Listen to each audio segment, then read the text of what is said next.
Welcome back to RLCS Overtime, where we just got done talking to Dan Sizzle. I'm your host, Wave Punk, and we've got our first segment of OCE here. I'm so excited. I got Finable Carpet with me. We also got a Gibbs and a Shogun. You're two different people this week, which is great. Instead of last week when Shogun was both people. Terrible impersonation of me last week. Wait, can you do it again? Potatoes and being bad at Rocket League. Oh, got him. Just because I killed his duck, he's a little upset. Or whatever.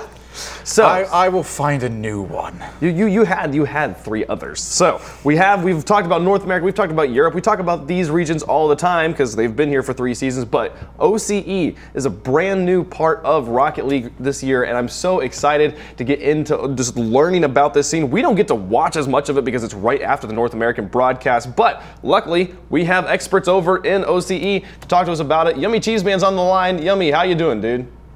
I'm excellent. Thanks very much, Wave Punk, and really excited to be on the show. Awesome. Glad to have you here. So for anybody who doesn't know about you or about OCE, like, introduce yourself. Tell us about who is Yummy Cheeseman.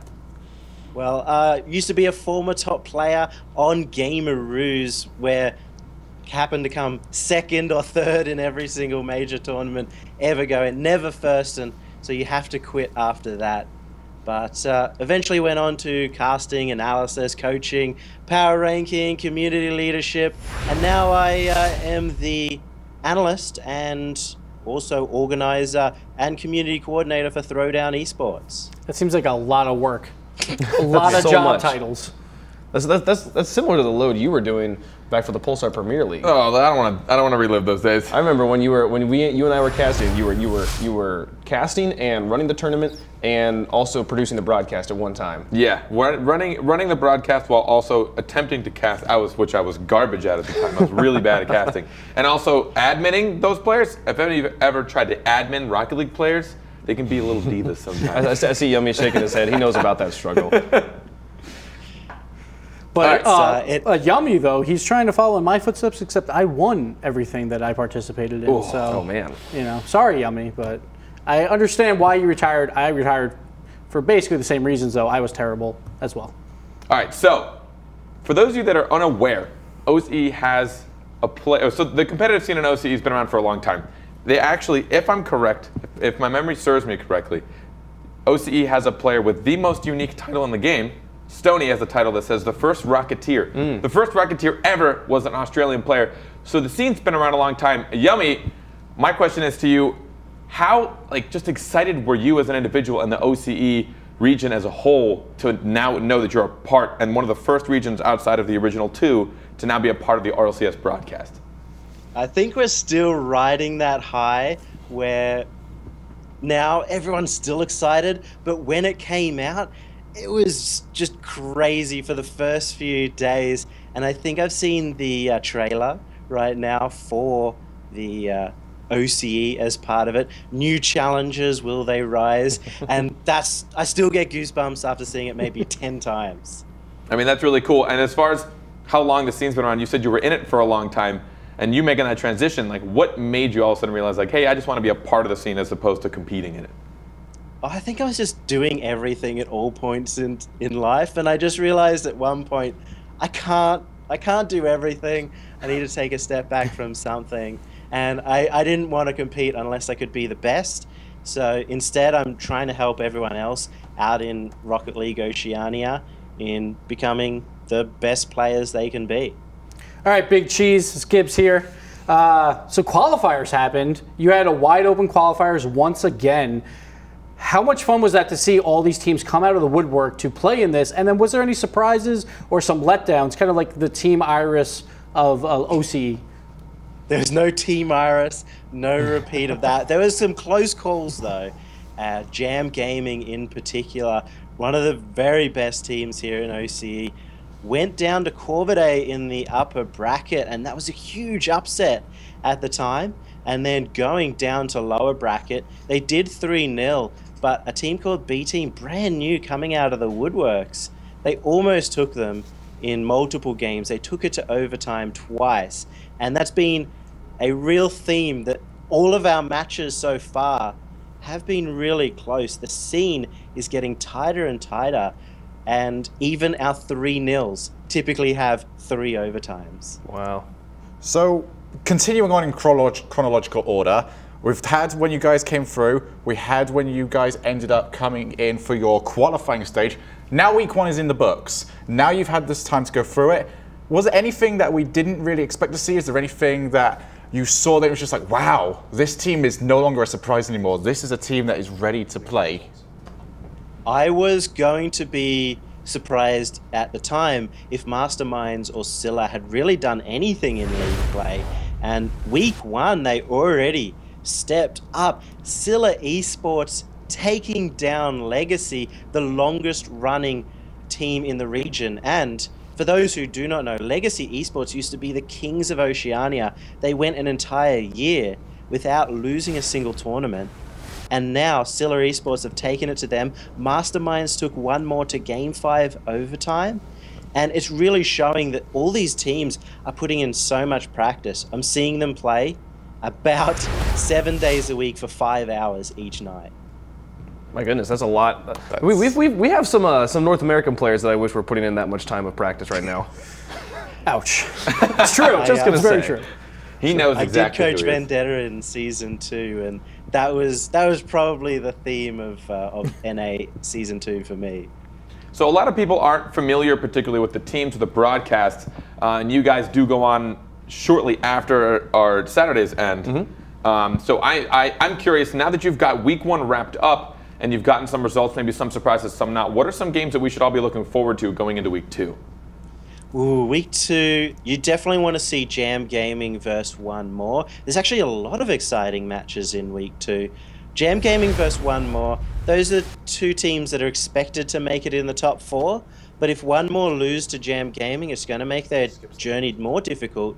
And the big one to see is Corvidae and 1 More, because I think Corvidae have that big shot to rise in the scene and possibly take top 4. Not only that, but potentially have the opportunity to make it to RLCS. All right, so you cue me up here perfectly here. You guys get 2 teams that are going to qualify for bracket. You have 4 teams that are going to qualify for your bracket playoff in your land. Who are the 4 teams in OCE that people should be following if they want to see who's going to win here? I think it's changed a little bit, but my original predictions had Jam Gaming, Alpha Sydney, and Sandcastle. And I think after first week of league play, that seems to be a good set of 3. Now that 4th spot is up for grabs for anyone at this point. But I've got my eyes on Corvidae. They took down Jam in the qualifiers. They're on the rise, and I think they'll be the 4th team.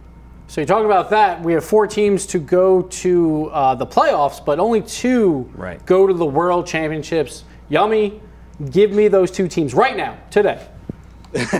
That's a harsh question because there is such tight competition, especially 2, 3, and 4. Any of them could take it. Alpha Sydney for me are guaranteed. They're their choice. They've gone 8 weeks undefeated so far in the OCE scene since Throwdown Season 1, where they were the champions of that, and they are on a complete tear. They're a team to watch. The other one, I'm going to give it to Jam, but I'm not going to be surprised if either Corvidae or Sandcastle take it. All right, well, you've actually led me into this pretty closely because I wanted to speak to you very quickly about Alpha Sydney. Now, you've just talked about them very, very big indeed, like they're going to be the big team to come into this. Likely for you that they're going to be #1 seed, that means that they will go against the #4 seed from NA.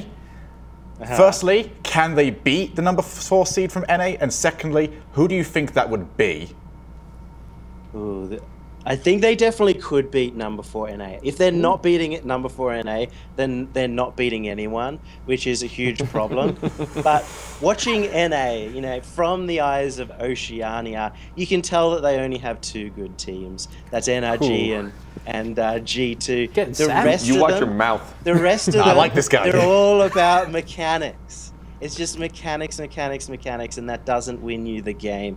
So Alpha Sydney, they're mechanically good, which is the surprising factor for Oceania. Most teams, because of the limited population and the limited ability to play against top NA and EU, they don't have the mechanics that really matches up. But Alpha Sydney are good everywhere on the pitch, and they've got that teamwork. So I'm expecting them not only to be able to beat number 4, but also number 3 in NA, whether it's Selfless or Atelier. All right, so how far does Alpha Sydney get? What do they finish? Are they going to the grand finals? No, I don't. I love to be so optimistic. It's my region. I'm super pumped. And if they got to the grand finals, I don't think I'd be able to contain myself. But I think for Alpha Sydney or any of the 2 teams, if Jam Gaming go, they'll be really top notch as well. But I think 5th/6th is sort of their goal point at this point in time. And if they did get any further, it would be awesome.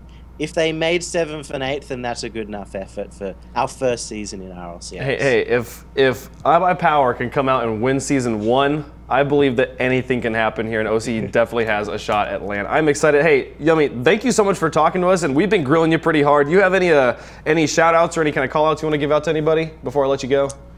I really just have to shout out everyone in the OCE community. I think everyone came together to make not only Rocket League in OCE such an awesome thing, something that everybody is super proud of, but the fact that we made it to RLCS is a testament to the passion, the love, and the fun that everyone has, and the time and commitment, even the money that so many people around Oceania have put in. And I couldn't be more proud to be a part of it. Awesome. Well, thanks so much, Yummy, and have a good time with the rest of y'all's scene. See ya. That is Yummy Cheese Man there. Great dude. Man, you guys worried about OCE here? I'm not as confident as the Big Cheese was, but You think they can take down the 4th seed? I would love to see them at least win 1 series. That would be great because a lot of people think they're going to come in and maybe get 0 forward. But I think the one thing that they didn't really talk that didn't come up here was that like so much of OCE's play happens in a LAN environment, where so much of our play happens online. So I think that if anything, they can come in and a team that a 4th place team from NA or EU that has never been to a LAN could drop to any OCE team just from that experience. Plus 0 pressure because no one expects them to do too much. But at the same time, it's the OCE region that is not really going to pressure them, but root for them a lot, and they might feel some pressure from that because it's only 2 teams instead of 4 from each region that can perform. I think what I mean, just in general, what I'm really excited about is, I mean, originally when North America and Europe finally got to go head-to-head, there was slight different in metas and like just play styles. OCE is pretty secluded. I mean, they're pretty far away from any other servers. They have a really tough time going to any other servers other than OCE themselves. So I'm curious to know just like what that seclusion's done. Like, has it hindered them potentially, and they haven't been able to branch out and hit other metas that North America have brought in or Europe? Or maybe the other way around, they've just practiced so much in different lands and against each other that and just watched. I mean, they've been watching us intently, waiting to try and snipe this spot. I'm really curious to know what actually happens on the set. We will find out. I'm excited to see. We will see at LAN, but in the meantime, we've got one more segment for you before we close out this episode of Overtime. We're going to talk about some player awards. It's going to be really cool. Don't go anywhere. We're going to take a quick break. We'll be right back.